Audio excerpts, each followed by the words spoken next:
জননীং শারদাং দেবীং রামকৃষ্ণং জগদ্গুরুং পাদপদ্মে তয়ো স্থিত্বা প্রণমামি মুহুর্মুহুঃ।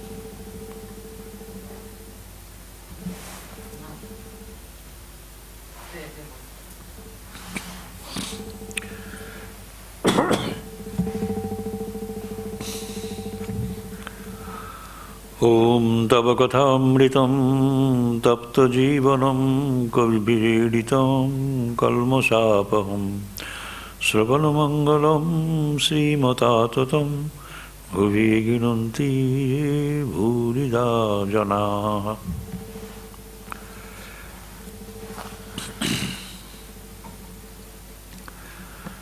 দক্ষিণেশ্বরে ভক্ত সঙ্গে বলরামের পিতা প্রভৃতি রয়েছেন।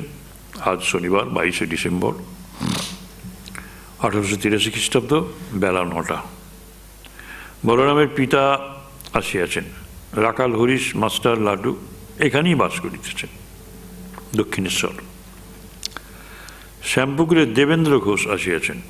শ্রীরামকৃষ্ণ দক্ষিণ পূর্ব বারান্দায় ভক্ত সঙ্গে বসিয়া আছেন। একজন ভক্ত জিজ্ঞাসা করিতেছেন, ভক্তি কিসে হয়?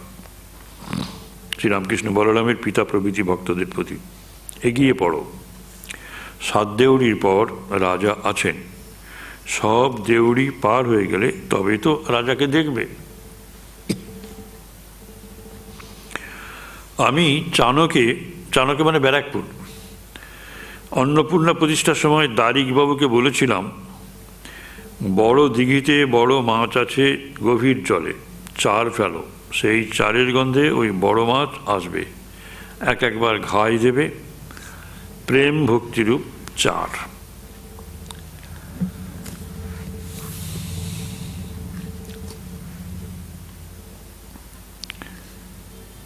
ঈশ্বর নরলীলা করেন, মানুষে তিনি অবতীর্ণ হন, যেমন শ্রীকৃষ্ণ, শ্রীরামচন্দ্র, শ্রী চৈতন্যদেব। এই ব্যাখ্যা খুব সুন্দর একটি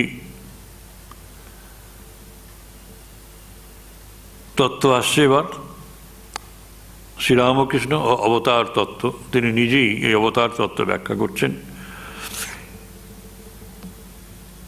ঈশ্বরের নরলীলা, যেটি ভালো প্রবন্ধ হবে। আমি কেশব সেনকে বলেছিলাম যে মানুষের ভেতর তিনি বেশি প্রকাশ। মাঠের আলের ভেতর ছোট ছোট গর্ত থাকে, তাদের বলে ঘুঁটি। ঘুঁটির ভিতরে মাছ কাঁকড়া সব জমে থাকে। মাছ কাঁকড়া খুঁজতে গেলে ঘুঁটির ভেতর খুঁজতে হয়। ঈশ্বরকে খুঁজতে হলে অবতারের ভেতর খুঁজতে হয়। ওই 14 পাওয়া মানুষের ভেতরে জগন্মাতা প্রকাশন। গানে আছে, শ্যামা মা কি কল করেছে, 14 পাওয়া কলের ভিতরি কত রঙ্গ দেখাতেছে। আপনি থাকে কলের ভিতরি, কল ঘোড়ায় ধরে কল ডুরি, কল বলে আপনি ঘুরি, জানে না কে ঘোরাতেছে। কিন্তু ঈশ্বরকে জানতে হলে, অবতারকে চিনতে হলে সাধনের প্রয়োজন। দিঘিতে বড় বড় মাছ আছে, চাল ফেলতে হয়। দুধেতে মাখন আছে, মন্থন করতে হয়। সরিষার ভেতর তেল আছে, সরিষাকে পিষতে হয়। মেথিতে হাত রাঙা হয়, মেথি বাটতে হয়। প্রত্যেকটি পারফেক্ট উদাহরণ। সাধনের প্রয়োজন আছে বললেই হয় না, মাখন আছে বললে হবে না, আছে সেটা প্রমাণ করতে হবে। ভগবান আছেন, সাধনের ভেতর দিয়ে সে ভগবানকে বের করে আনতে হবে। শ্রীরামকৃষ্ণ, আচ্ছা তিনি সাকার না নিরাকার? শ্রীরামকৃষ্ণ এক ভক্ত, আচ্ছা তিনি সাকার না নিরাকার? শ্রীরামকৃষ্ণ বিরক্ত হয়ে গেলেন।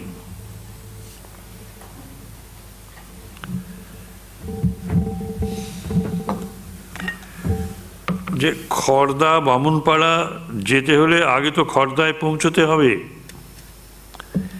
নিরাকার সাধন হবে না কেন?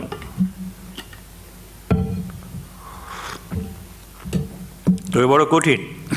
কামিনী কাঞ্চন ত্যাগ না হলে হয় না। বাহিরে ত্যাগ, আবার ভিতরে ত্যাগ, বিষয় বুদ্ধির লেশ থাকলে হবে না। সাকার সাধনা সোজা, তবে তেমন সোজা নয়। এটা আমরা গীতাতেও বলেছি, 12 অধ্যায়ে। সাকার সাধনা সোজা, তবে তেমন সোজা নয়। নিরাকার সাধনা, জ্ঞানযোগের সাধনা ভক্তদের কাছে বলতে নাই। অনেক কষ্টে একটু ভক্তি হচ্ছে, সবই স্বপ্নবৎ, এসব বললে ভক্তির হানি হয়, ভক্তি চলে যায়। কবির দাস নিরাকারবাদী।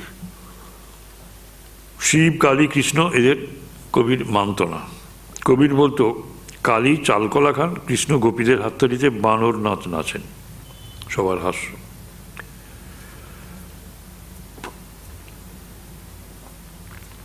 তবে নিরাকার সাধনকারীদের একটি সাধনার ক্রম আছে, অর্ডার মেনে চলেন। কী রকম? হয়তো আগে নিরাকার সাধক দশভুজা দর্শন করলে, তারপর চতুর্ভুজ, তারপর দ্বিভুজ গোপাল, শেষে কখনো অখণ্ড জ্যোতি এবং তাইতে লীন হয়ে যাওয়া।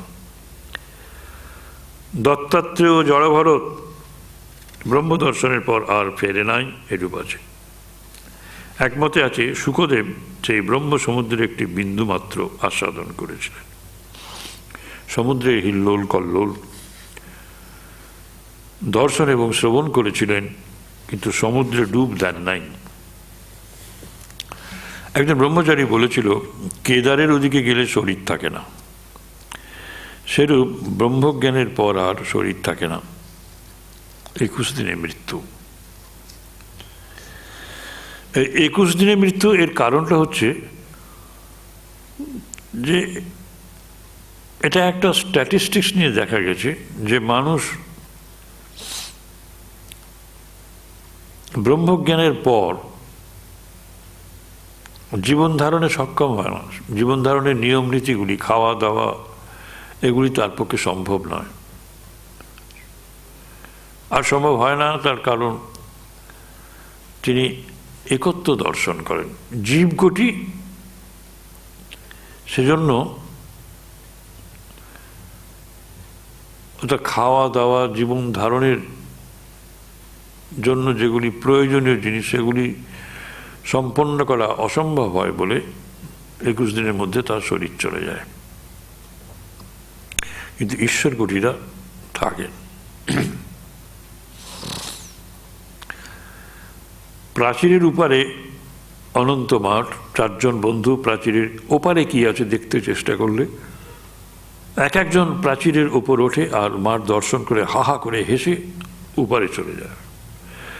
3 জন কোনো খবর দিলে না, একজন শুধু খবর দিলে, তার ব্রহ্মজ্ঞানের পর শরীর থাকলো লোকশিক্ষার জন্য। এরা কারা? এরা অবতার, এরা অবতারের শ্রেণীভুক্ত,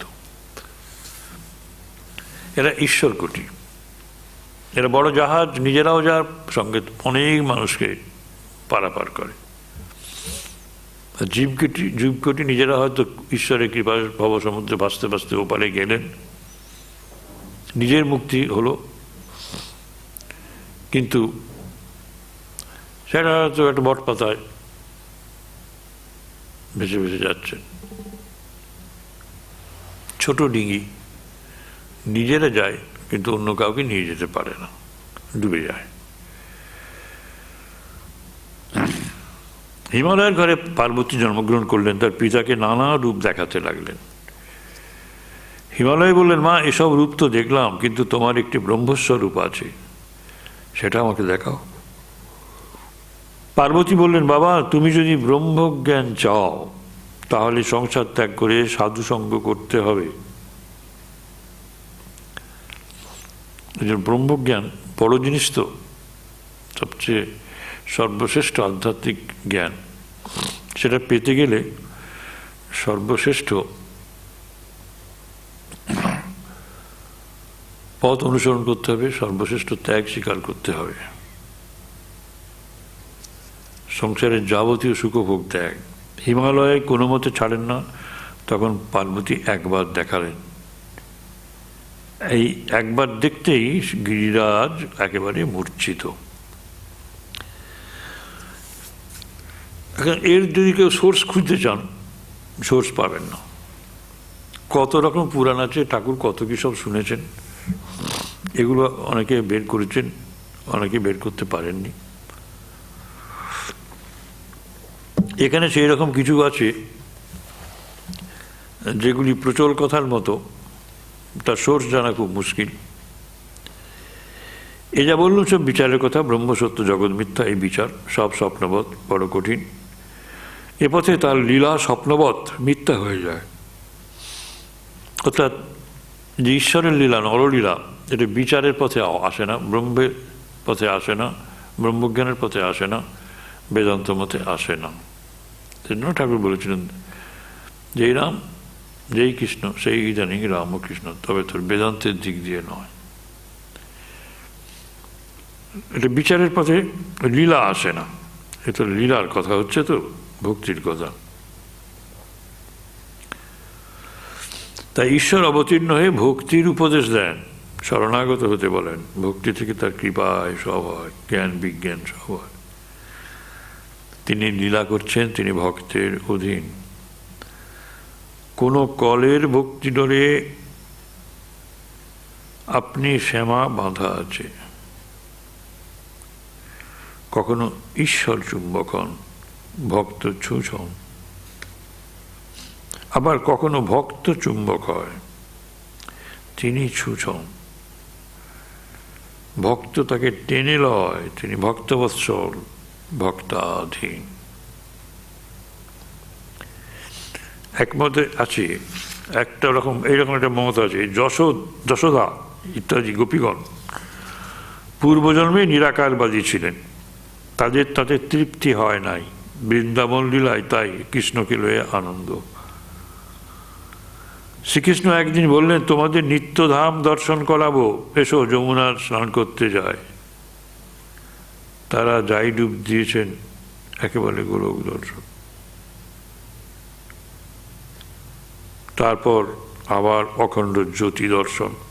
যশোদা তখন বললেন, কৃষ্ণ রে, ওসব আর দেখতে চাই না, এখন তোর সেই মানুষ রূপ দেখবো, তোকে কোলে করব, খাওয়াবো।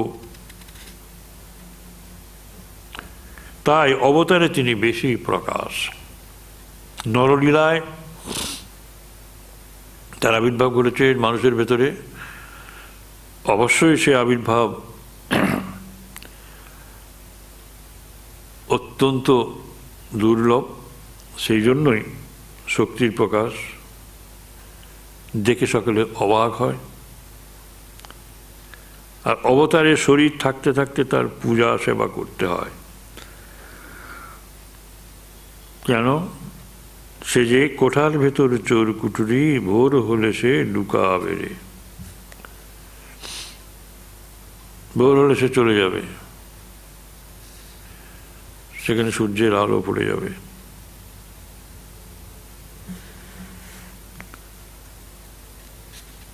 সুতরাং তার যত্ন নেওয়া উচিত। অবতারকে চিনতে পারে না সকলে। দেহ ধারণ করলে রোগ শোক ক্ষুধা তৃষ্ণা সবই আছে মনে হয় আমাদের মতো। রাম সীতার শোকে কেঁদেছিলেন।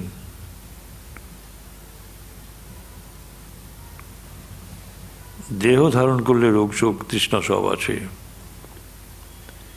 রাম সীতার শোকে কেঁদেছিলেন। পঞ্চভূতের ফাঁদে ব্রহ্ম পড়ে কাঁদে।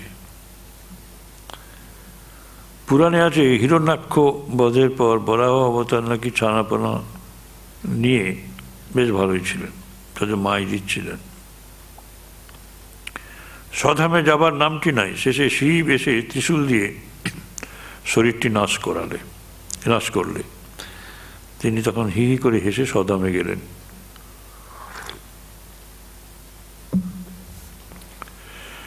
শ্রী রামকৃষ্ণ ভবনাথ রাখাল মণি লাটু প্রভৃতি ভক্ত সঙ্গে বিকালে ভবনাথ আসিয়াছেন। ঘরে রাখাল মাস্টার হরিশ। শনিবার 22শে ডিসেম্বর 1883। শ্রীরামকৃষ্ণ ভবনাথের প্রতি অবতারের উপর ভালোবাসা এলেই হলো, আহা গোপীদের কি ভালোবাসা।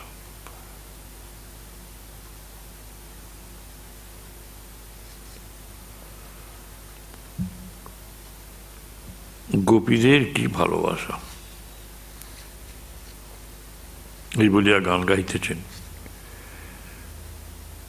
গোপী ভাবে ভাবিত হইয়া গান, শ্যাম তুমি পরাণের পরাণ। দ্বিতীয় গান, ঘরে যাবই যে নাগো সঙ্গী নিয়া। তৃতীয় গান, সেদিন আমি দুয়ারে দাঁড়াইয়ে। বধূ যখন বিপিন যাও, বিপিন যাও, বধূ ইচ্ছা হয় রাখাল হয়ে তোমার মা বাধা মাথায় বই। রাসমধ্যে শ্রীকৃষ্ণ অন্তর্হিত হলেন যখন গোপীরা একেবারে উন্মাদিনী। বৃক্ষ দেখে বলে, তুমি বুঝি তপস্বী? শ্রীকৃষ্ণকে নিশ্চয়ই দেখেছ, তা না হলে এমন নিশ্চল হয়ে আছো, এই সমাধিস্থ হয়ে আছো কেন? তৃণাচ্ছাদিত পৃথিবী দেখে বলে, হে পৃথিবী, তুমি নিশ্চিত তাকে দর্শন করেছ, না হলে তুমি রোমাঞ্চিত হয়ে রয়েছ কেন?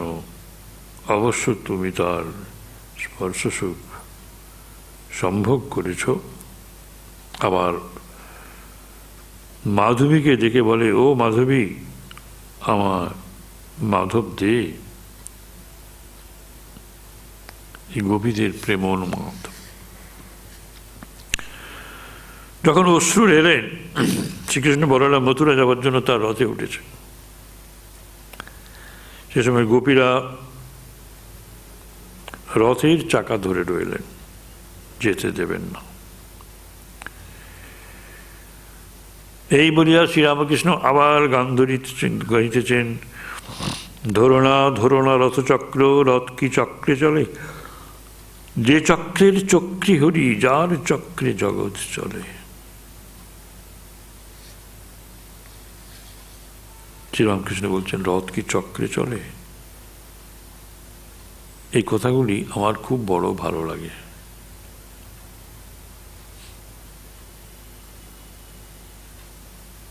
দারুণ কথা। যে চক্রে ব্রহ্মাণ্ড ঘটে, রথির আজ্ঞালয়ে সারথি চালায়।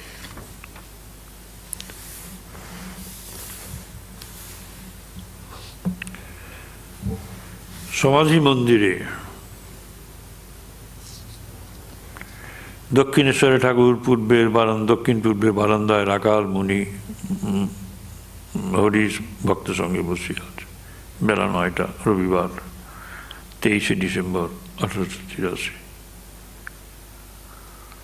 মনির মাস্টারমশাইয়ের গুরুগৃহে বাসের আজ 10ম দিবস। 9 দিন ছিলেন, 10ম দিবস।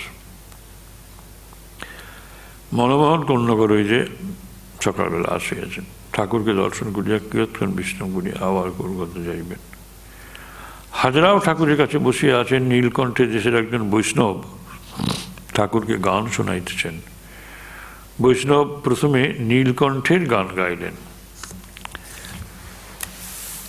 এই গানটি বড় অর্থবহ, বৈষ্ণব ফিলোজফির গান। গানটা শুনুন, ভালো লাগবে। শ্রী গৌরাঙ্গ সুন্দর নব নটবর তপত কাঞ্চন কায়, করে স্বরূপ বিভিন্ন লুকাইয়ে চিহ্ন অবতীর্ণ নদিয়ায়। কলিঘোর অন্ধকার বিনাশিতে উন্নত উজ্জ্বল রস প্রকাশিতে, 3 বাঞ্ছা 3 বস্তু আস্বাদিতে এসেছ তিনেরই দায়। সে 3 পরশে বিরস হরসে দরসে জগৎ মাতায়। নীলাব্জ হেমাব্জে করিয়ে আবৃত হ্লাদিনীর পুরাও দেহভেদগত, অধীরূঢ় মহাভাবে বিভাসিত সাত্বিকাদি মিলে যায়। সে ভাব আস্বাদনের জন্য কান্দেন অরণ্যে, প্রেমের বন্যে ভেসে যায় নবীন সন্ন্যাসী সুচিত্ত অন্বেষী, কভু নীলাচলে কভু যান কাশী,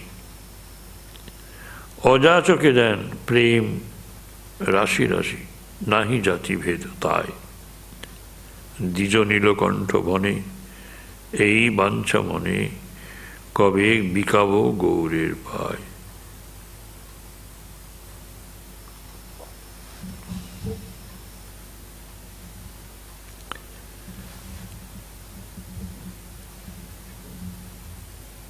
এই যে তিন বাঞ্ছা, তিন বস্তু আস্বাদিতে এসেছি তিনেরই দায়।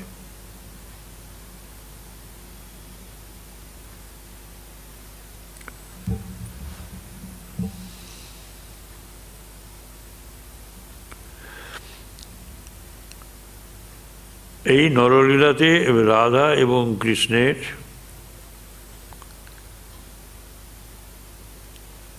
আশ্রয় এবং বিষয়ের, বিষয় হচ্ছেন শ্রীকৃষ্ণ, আশ্রয় হচ্ছেন রাধা।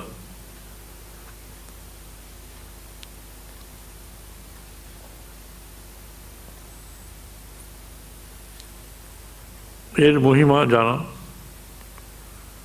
কৃষ্ণ প্রেমের মহিমা জানা, রাধার প্রেমের গভীরতা আস্বাদন করা।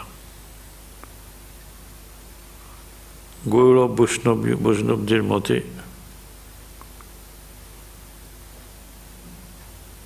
এই তিন বাঞ্ছা তাদের।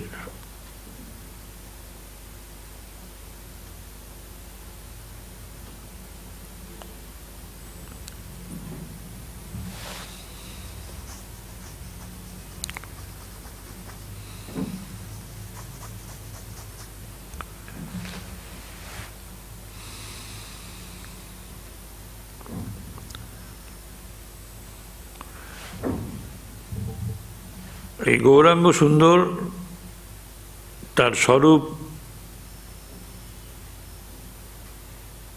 অন্যরকম করেছেন, করে স্বরূপ বিভিন্ন, লুকায়ে চিহ্ন,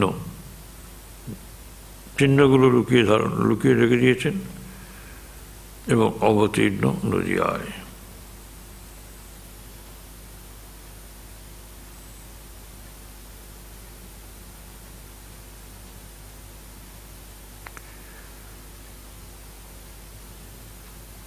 হাজরার প্রতি এই গান, এই মানস পূজা এ একরকম লাগলো।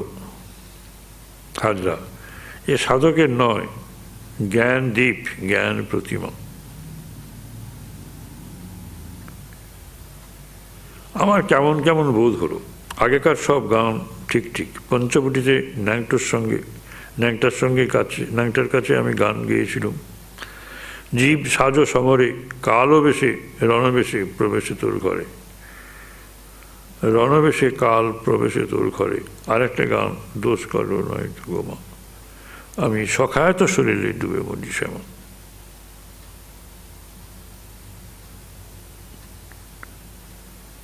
কারো দোষ নেই। ন্যাংটা অত জ্ঞানী, মানে না বুঝেই কাঁদতে লাগলো। এসব গানে কেমন ঠিক ঠিক কথা।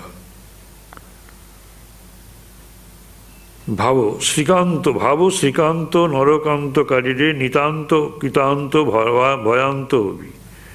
এই যে অনুপ্রাস, ভাবো শ্রীকান্ত নরকান্তকারীরে নিতান্ত কৃতান্ত ভয়ান্ত হবি। পদ্মলোচন আমার মুখে রামপ্রসাদের গান শুনে কাঁদতে লাগলো। দেখো অত বড় পণ্ডিত, আহারের পর ঠাকুর বিশ্রাম করিয়াছেন, মেঝেতে মনি বসিয়া আছে, নহবতী রসুন চৌকি বাজনা বাজিতেছে।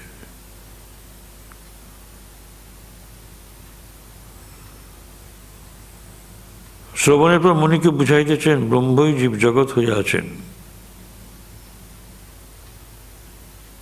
শ্রীরামকৃষ্ণ মনির প্রতি কেউ বললে অমুক স্থানে হরিনাম নাই, বলবা মাত্রই দেখলাম তিনিই সব জীব হয়ে আছেন। যেন অসংখ্য জলের ভুরভুরি জলের বিম্ব আবার দেখছি যেন অসংখ্য বড়ি বড়ি।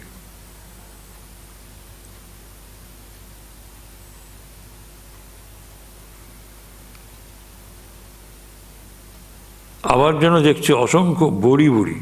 ওদেশ থেকে বর্ধমানে আসতে দৌড়ে একবার মাঠের পানে গেলাম, বলি দেখি এখানে জীবরা কেমন করে খায় থাকে। গিয়ে দেখি মাঠে সব পিঁপড়ে চলছে বাবা, আর সব স্থান চৈতন্যময়। হাজরা ঘরে প্রবেশ করিবে, নানা ফুল পাগড়ি থাক থাক, তাও দেখছি ছোট বিম্ব বড় বিম্ব।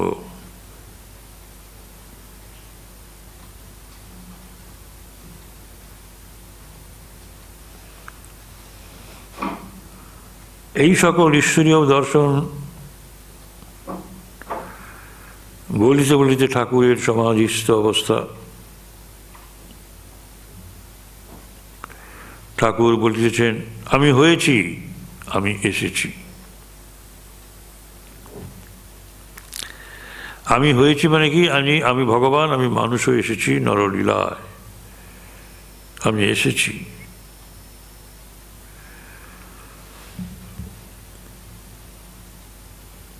জ্ঞান সাধনের মাধ্যমে নেতি নেতি করে সব ত্যাগ করে করে উপরে যাওয়া।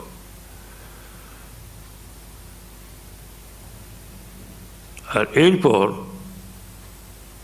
করুণায় আক্রান্ত হয়ে সেই জ্ঞানী প্রেমে সঞ্জীবিত হলেন এবং আবার ধীরে ধীরে নেমে এলেন অন্য পথে,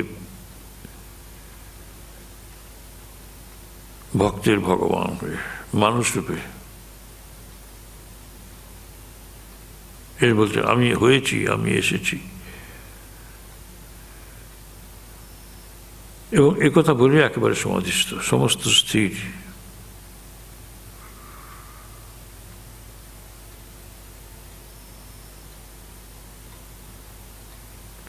অদ্ভুত দর্শনের পর চক্ষু হইতে যেরূপ আনন্দ জ্যোতি বাহির হয়, সেইরূপ ঠাকুরের চক্ষের ভাব হইল মুখে হাস্য শূন্য দৃষ্টি।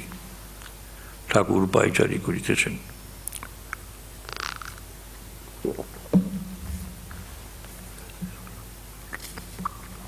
বলছেন, দেখো বটতলায় পরমহংস দেখলাম এইরকম হেসে চলছিল, সেই স্বরূপ কি আমার হলো?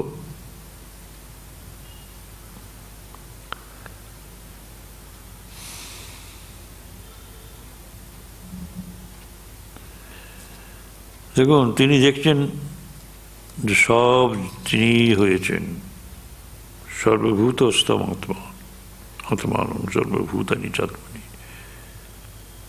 আর দেখছেন সব বৈচিত্র্য, এই যে সব দেখছি আত্মার থেকেই জাত।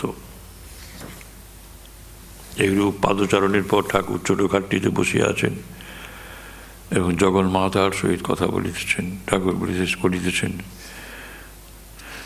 যাক, আমি জানতেও চাই না মা, তোমার পাদপদ্মে যেন শুদ্ধা ভক্তি থাকে।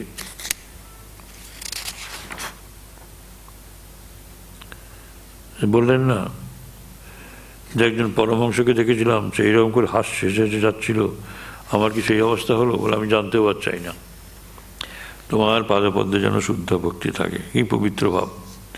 খুব বাসনা গেলেই এই অবস্থা। আবার মাকে বলছেন, মা পুজো তো উঠিয়ে দিয়েছ, সব বাসনা যেন যায় না। পরমহংস তো বালক, বালকের মা চায় না, তুমি তাই মা, আমি ছেলে। মার ছেলে মাকে ছেড়ে কেমন করে থাকে? ঠাকুর এরূপ স্বরে মার সঙ্গে কথা কইতেছেন যে পাষাণ পর্যন্ত বিগলিত হইয়া ওঠে। অদ্ভুত। আবার মাকে বলিতেছেন, শুধু অদ্বৈত জ্ঞান, হ্যাক তু, যতক্ষণ আমি রেখেছ ততক্ষণ তুমি। পরমহংস তো বালক, বালকের মা চায় না।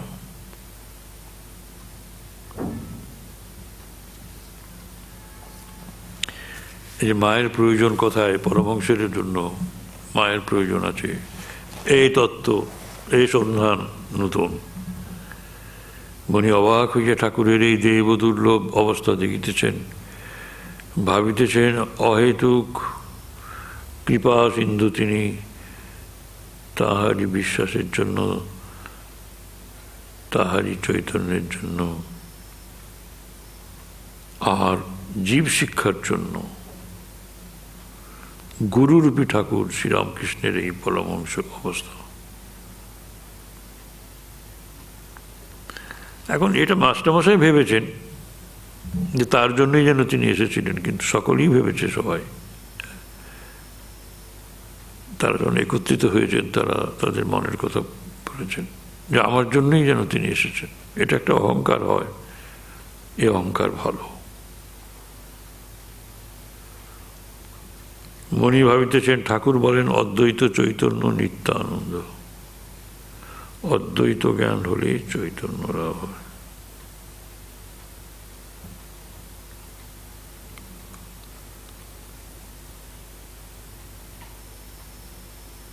ঠাকুরের শুধু অদ্বৈত জ্ঞান নয়, নিত্যানন্দের অবস্থা।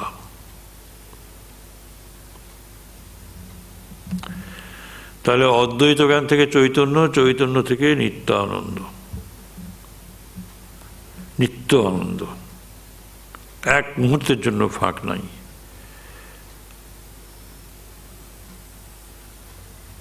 ঠাকুরের অদ্বৈত জ্ঞান নয়, নিত্যানন্দের অবস্থা। জগন্মাতার প্রেমানন্দে সর্বদাই বিভোর মাতোয়ারা। হাজরা ঠাকুরের এই অবস্থা দেখে হঠাৎ জোর করে হাত জোর করিয়া প্রণাম করিয়া মাঝে মাঝে বলিতে লাগিলেন ধন্য ধন্য।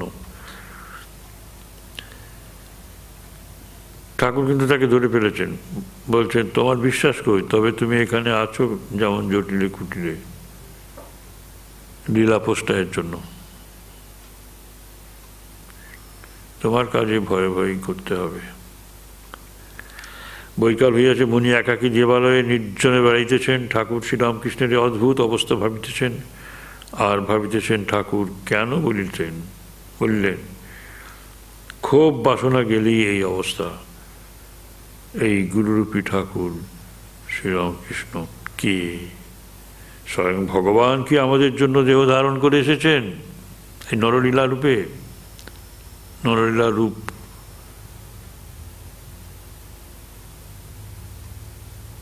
এই প্রশ্ন। ঠাকুর বললেন ঈশ্বর কোটির অবতার না হলে জড় সমাধি হতে নেমে আসতে পারে না, জীবকোটিরা পারে না। তারা ওই 21 দিনেই ওই সমাধি থেকে, জড় সমাধি থেকে শরীর ছেড়ে দেন। গুচ্ছ কথা। পরদিন ঠাকুর শ্রীরামকৃষ্ণ ঝাউতলার মনির সহিত একাকী কথা কইতেছেন। বেলা 8টা, সোমবার, কৃষ্ণপক্ষের দশমী তিথি, 24শে ডিসেম্বর 1883 খ্রিস্টাব্দ। আজ প্রভুর সঙ্গে মনির একাদশ দিবস বাস হচ্ছে। শীতকাল, সূর্যদেব পূর্বকোণে সবে উঠিয়াছেন। ঝাউতলার পশ্চিম দিকে গঙ্গা বহিয়া যাইতেছেন। এখন উত্তর বাহিনী সবে জোয়ার আসিয়াছে। চতুর্দিকে বৃক্ষলতা, সাধনার বিল্ল তরুমূল দেখা যাচ্ছে। ঠাকুর ব্রহ্মজ্ঞানের কথা বলিতেছেন। শ্রীরামকৃষ্ণ নিরাকার সত্য, সাকার সত্য। ন্যাংটা উপদেশ দিত, সচ্চিদানন্দ ব্রহ্ম কিরূপ, যেমন অনন্ত সাগর।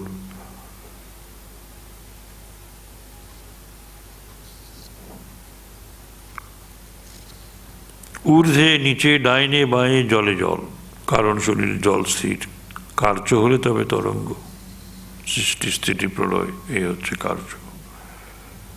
সুন্দর ব্যাখ্যা।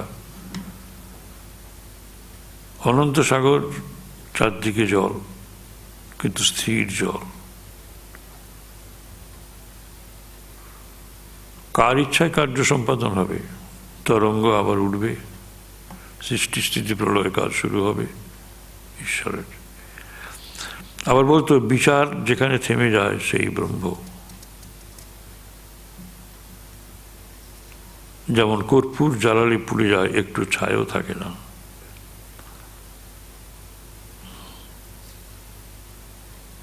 ব্রহ্ম বাক্য মনের অতীত।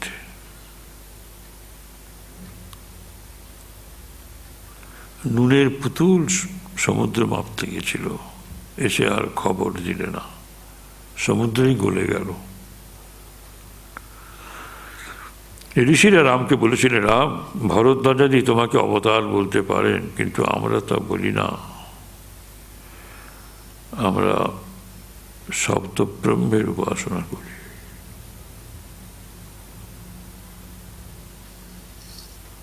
বাবা,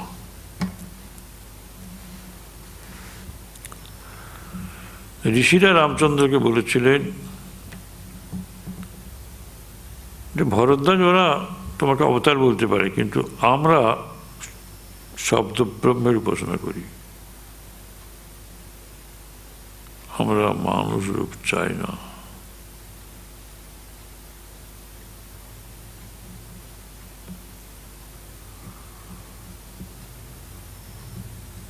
রাম একটু হেসে প্রসন্ন হয়ে বললেন, বেশ, এবং পুজো গ্রহণ করে চলে গেলেন।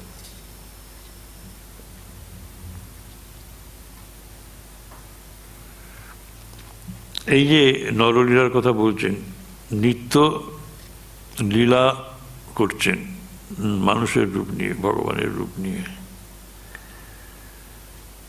এটি না হলে তো ভক্তদের কোনো উপায় ছিল না। ভক্তরা তো সেই জন্যই এই নরলীলার এত প্রশংসা করেন, নরলীলার কথা শুনতে চান। গোটা ভাগবত নরলীলায় ভর্তি, কত গোটা পুরাণ ভগবানের নররূপের কার্যকলাপে ভরপুর। যেমন বলেছি, ছাদাসেরী, ঈশ্বরলীলা, দেবলীলা, নরলীলা, জগৎ লীলা, নরলীলা সব অবতার। নরলীলা কিরূপ জানো? যেমন বড় ছাদের জল নল দিয়ে হুড় হুড় করে পড়ছে, সেই সচ্চিদানন্দ তারই শক্তি।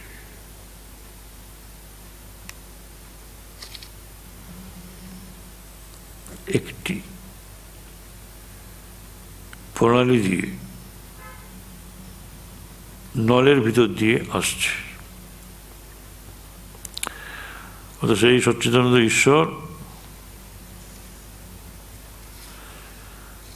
একটি মানুষের আকারের ভেতরে, মানুষের ভেতর দিয়ে, একটি প্রণালীর ভেতর দিয়ে, নলের ভেতর দিয়ে আসছে। কেবল ভরদ্বাজাদি 12 জন ঋষি তাকে অবতার বলে চিনেছিলেন। অবতারকে সকলে চিনতে পারে না।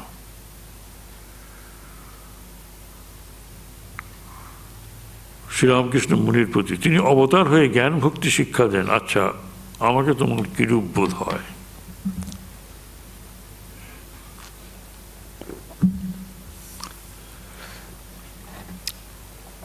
নরলীলার ব্যাখ্যা চলছে সব। ভগবান মানুষ হয়ে যে আসেন, সে কিভাবে আসেন?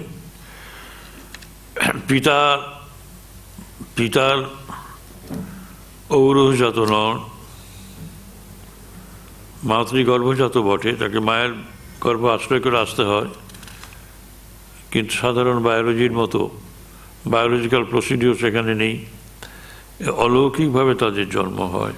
সেটি বলছেন, আমার বাবা গয়াতে গিয়েছিল, সেখানে রঘুবীর স্বপ্ন দিলেন, আমি তোদের ছেলে হব। বাবা তখন বললেন, ঠাকুর আমি দরিদ্র ব্রাহ্মণ, কেমন করে তোমার সেবা করব?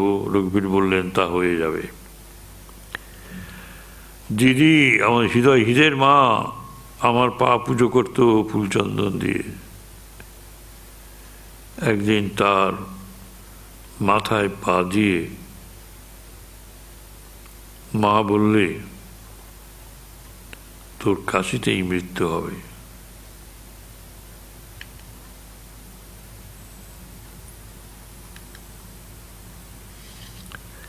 দেখুন, এই কথাটা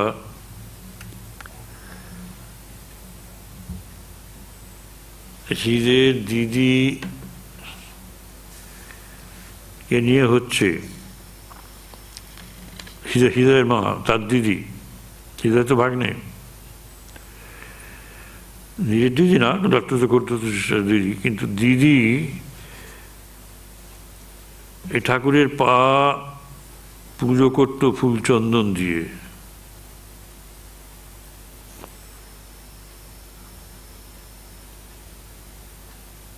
একদিন তার মাথায় পা দিয়ে মা বললে, প্যাকেটে মা দিয়েছেন, মানে ঠাকুরই বলছেন, কিন্তু ঠাকুর বলছেন যে আমাকে দিয়ে মা বলালেন,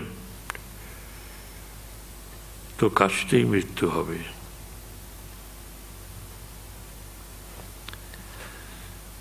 এইসব দেখে শুনে সেজবাবু বললে, বাবা তোমার ভেতরে আর কিছু নাই,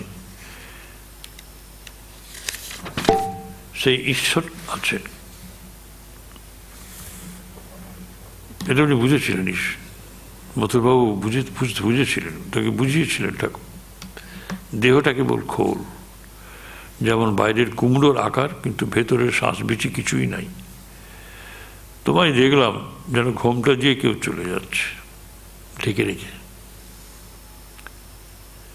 শ্রীরামকৃষ্ণ বলছেন, আগে থাকতে সব দেখিয়ে দেয়। বটতলায়, পঞ্চবটি তলায় গৌরাঙ্গের সংকীর্তনের দল দেখেছিলাম, তার ভেতর যেন বলরামকে দেখেছিলাম, আর যেন তোমায় দেখেছিলাম। গৌরাঙ্গের ভাব জানতে চেয়েছিলাম।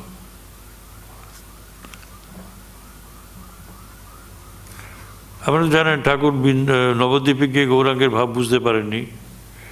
আসলে গৌরাঙ্গের বাড়ি গঙ্গাগর্ভে চলে গেছে। লোকে যখন ফিরছেন তখন তিনি দেখতে পেলেন দুই ভাই, মানে রে রে করে উঠে এলো গঙ্গা থেকে। বুঝলেন যে গঙ্গা জয়ী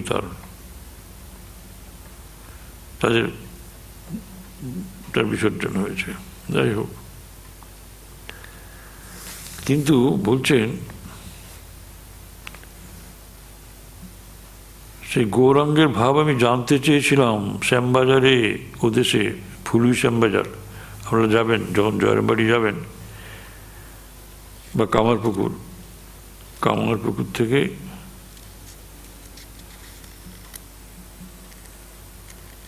মেন রোড ধরেই চলে যাওয়া যায় শ্যামবাজার।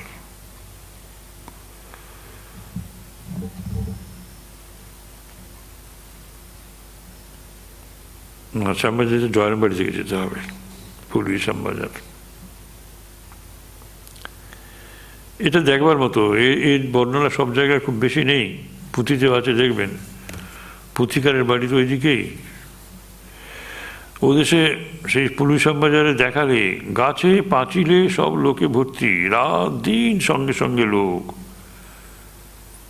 বলছেন আমি 7 দিন ধরে হাঁকবার আমার জোর ছিল না, মানে পায়খানা করতে যাবে তার জোর লোক ছিল না, সঙ্গে সঙ্গে তার কাছে সেখানে যাচ্ছে। কোথাও মানে লুকোবার স্থান নেই। গৌরাঙ্গের ভাব জানতে চেয়েছিলাম, তাতে এই দেখলাম।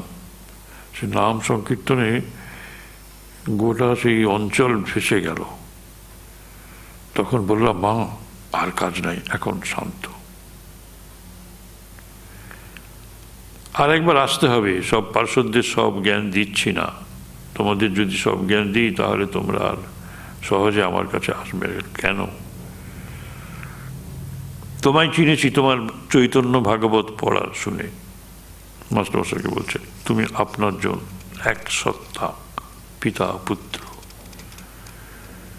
এখানে সব আসছে যেন কলমির দল, এক জায়গায় টানলে সবটা এসে পড়ে। পরস্পর সব আত্মীয়, যেমন ভাই ভাই।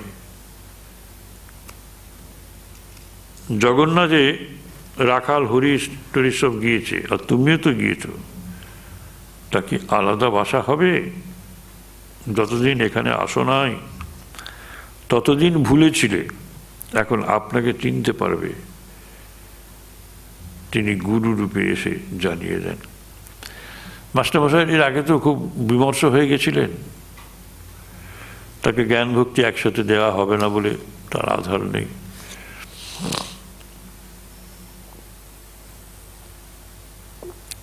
তিনি বাড়াবাড়ি করছেন, এটা অন্যায়, এসব বলে ছড়িয়ে দিলেন। কিন্তু এখানে মাস্টারমশাইকে পূর্ণ করে দিচ্ছেন প্রাণের কথা বলে, গুজ্জ কথা বলে। যতদিন এখানে আসন হয় ততদিন ভুলেছিলে, এখন আপনাকে চিনতে পারবে। তিনি গুরু রূপে এসে জানিয়ে দেন, সেই স্বস্বরূপকে জানিয়ে দেন। সেই ন্যাংটা মানে তোতাপুরীজি বাঘ আর ছাগলের পালের গল্প বলেছিল। একটা বাঘিনী ছাগলের পাল আক্রমণ করেছিল, একটা ব্যাধ দূর থেকে দেখে ওকে মেরে ফেললে। ওর পেটে ছানা ছিল, সেটা প্রসব হয়ে গেল। সেই ছানাটা ছাগলের সঙ্গে বড় হতে লাগলো। প্রথমে ছাগলদের মায়ের দুধ খায়, তারপরে একটু বড় হলে ঘাস খেতে আরম্ভ করে। আর ছাগলদের মতো ভ্যাবা করে, ক্রমে বড় হলো, কিন্তু ঘাস খায় আর ভ্যাবা করে। কোনো জানোয়ার আক্রমণ করলে ছাগলদের মতো দৌড়ে পালায়। একদিন একটা ভয়ঙ্কর বাঘ ছাগলদের পাল আক্রমণ করলে সে অবাক হয়ে দেখলে যে ওদের ভেতর একটা বাঘ ঘাস খাচ্ছে এবং ছাগলদের সঙ্গে দৌড়ে দৌড়ে পালাচ্ছে।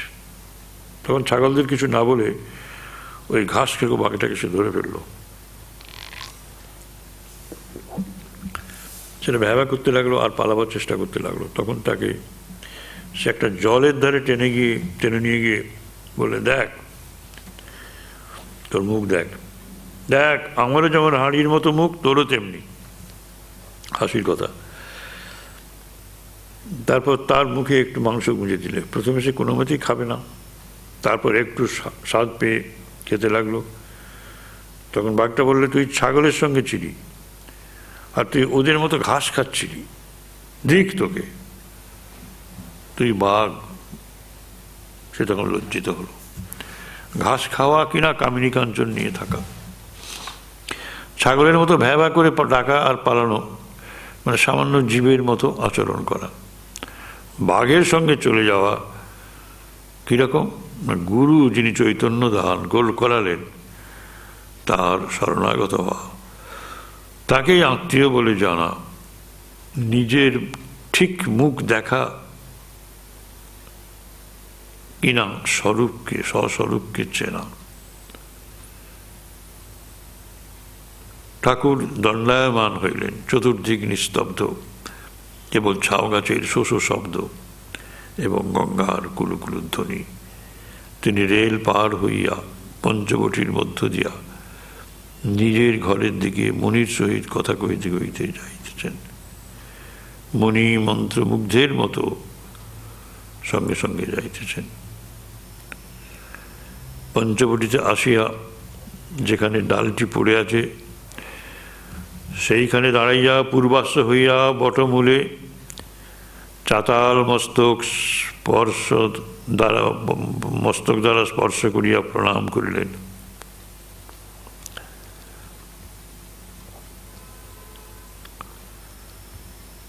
অর্থাৎ পঞ্চবটি যিনি রোপণ করেছিলেন সেটা একটু বিধ্বস্ত হয়েছে, ভেঙে গেছে, একটা লাল পড়ে আছে। সে একটি বিশেষ জায়গায় তিনি মস্তক স্পর্শ করিয়া প্রণাম করিলেন। এই স্থান সাধনের স্থান। ঠাকুর নিজের আসনকে প্রণাম করছেন। মাস্টারমশাই লিখে রাখছেন যাতে আমরাও সেটা করতে পারি। এখানে কত ব্যাকুল ক্রন্দন হয়েছে, কত ঈশ্বরীয় রূপ দর্শন হয়েছে, আর মার সঙ্গে কত কথা হয়েছে। তাই কি ঠাকুর এখানে যখন আসেন তখন প্রণাম করেন? বকুলতলা হইয়া নহবতের কাছে আসিয়াছেন মণির সঙ্গে। নহবতের কাছে আসিয়া হাজরাকে দেখিলেন।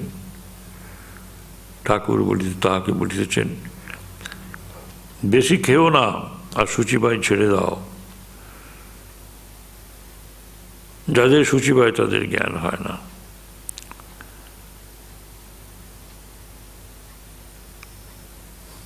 আচার যতটুকু দরকার ততটুকু করবে, বেশি বাড়াবাড়ি করো না।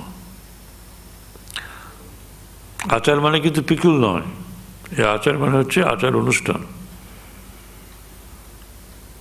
আমাদের খাবার যে চাটনি ওরকম নয়, আচার মানে হচ্ছে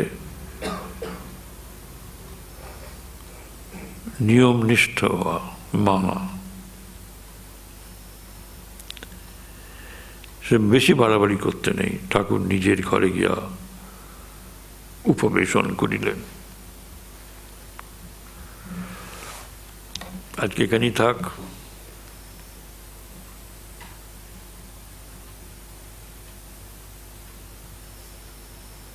জয় মা, হরি ওম তৎসৎ।